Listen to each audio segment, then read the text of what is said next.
Halo bro, kita lanjut dengan Sutra-Sutra Dhammapada. Manusia bergerak hampir di lingkaran yang sama. Manusia sebagaimana adanya, tidak waras, tidak bisa disebut waras. Tetapi karena kegilaan begitu tersebar luas, begitu normal, sehingga kita tidak menyadarinya. Begitu dirimu terbangun, dirimu akan terkejut melihat bagaimana orang-orang hidup, apa yang mereka lakukan terhadap diri mereka sendiri dan orang lain. Seluruh hidup mereka hanyalah kegilaan belaka. Ada yang gila mengejar uang, ada yang gila mengejar kekuasaan, ada yang gila mengejar ketenaran, dan semua hal ini sia-sia. Kematian datang, dan seluruh bangunan yang telah dirimu bangun, dengan kerja keras seperti itu, runtuh. Kematian datang dan membawa dirimu pergi. Dan semua yang telah dirimu ciptakan menjadi sia-sia. Orang yang waras adalah orang yang menciptakan sesuatu, yang bahkan kematian tidak bisa menghancurkannya. Biarlah ini menjadi definisi orang yang waras, orang yang mengetahui sesuatu tentang keabadian dan kekekalan. Orang yang waras adalah seorang Buddha. Menjadi seorang Buddha berarti waras. Orang yang tidak menyadari keabadian dan hidup dalam waktu, serta hanya berpikir dalam konteks dunia ini, adalah orang gila. Dia tidak menyadari dirinya sendiri, bagaimana dia bisa waras. Kita belum mampu menciptakan masyarakat yang waras karena alasan sederhana bahwa kita belum mampu menciptakan banyak Buddha. Semakin banyak Buddha di dunia, semakin besar kemungkinan umat manusia untuk mencapai tingkat keberadaan, pemahaman, cinta, dan kasih sayang yang lebih tinggi. Jika tidak, dirimu akan terus berpindah dari satu mimpi buruk ke mimpi buruk lainnya.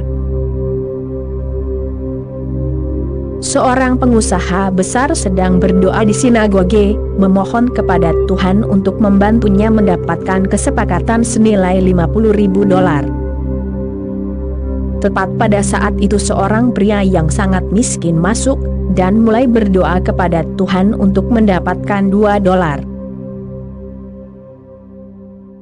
Dengan marah pengusaha besar itu mengeluarkan 2 lembar uang dolar, menyodorkannya kepada orang miskin itu dan berbisik kepadanya, "Ini, ambil dan pergilah dari sini, dasar bodoh.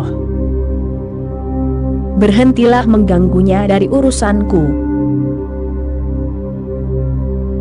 Orang miskin dan orang kaya, orang bodoh dan orang berpengetahuan, orang terkenal dan orang tak dikenal, semuanya berada di perahu yang sama. Apakah dirimu meminta $2 atau $50.000 kepada Tuhan, tidak ada bedanya. Datang kepada Tuhan dengan keinginan, sama sekali bukanlah datang kepadanya. Karena hanya tanpa keinginan, yang menjadi jembatan. Menginginkan berarti menciptakan tembok, antara dirimu dan keseluruhan. Saat dirimu menginginkan sesuatu, dirimu berkata, "Aku lebih bijak daripada keseluruhan." Dirimu berkata, "Kamu tidak tahu apa yang harus dilakukan, dan aku datang untuk menasihatimu." Dirimu berkata kepada keseluruhan, "Cara segala sesuatu tidaklah benar, seharusnya begitu menurutku." Berdoa adalah kebalikan dari keinginan. Berdoa berarti, cara segala sesuatu benar-benar sempurna, sebagaimana seharusnya, oleh karena itu, aku tidak memiliki apapun kecuali rasa syukur yang mendalam. Ketaatan yang sejati adalah tunduk kepada keberadaan, dengan rasa syukur yang luar biasa, Karena apapun yang ada, sebagaimana adanya, adalah karya yang paling sempurna yang pernah ada. Hati yang penuh doa tahu bahwa alam semesta itu sempurna setiap saat. Alam semesta bergerak dari kesempurnaan ke kesempurnaan yang lebih baik.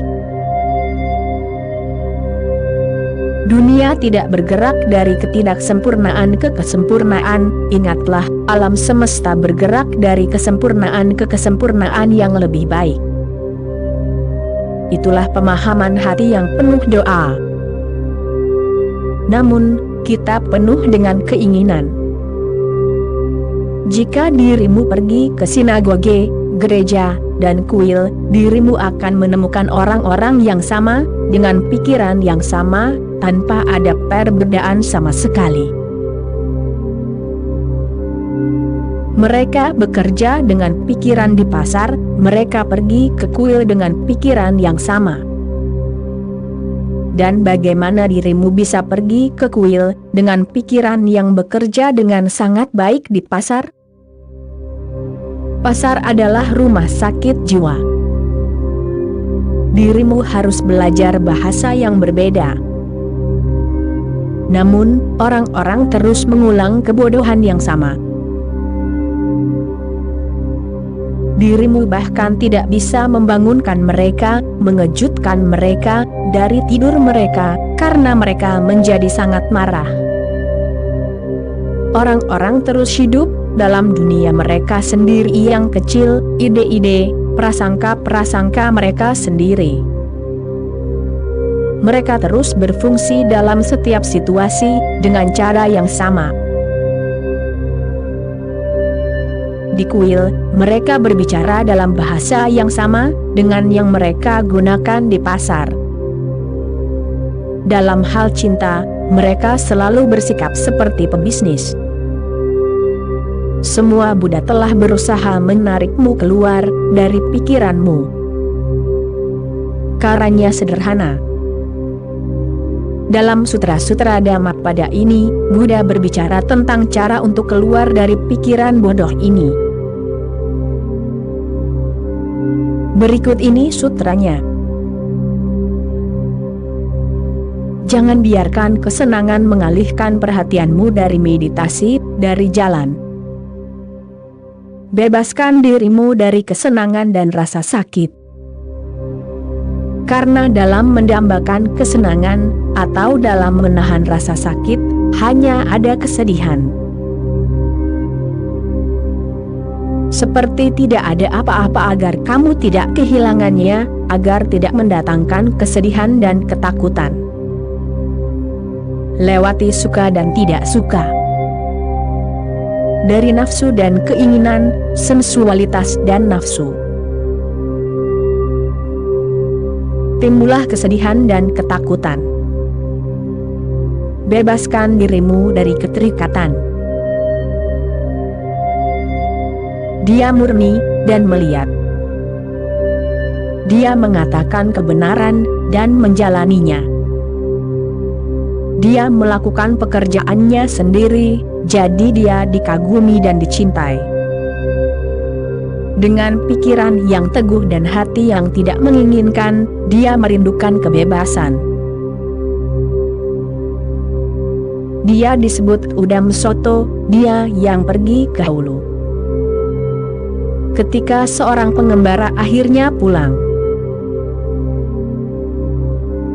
dari perjalanan jauh, betapa senangnya keluarga dan teman-temannya menyambutnya.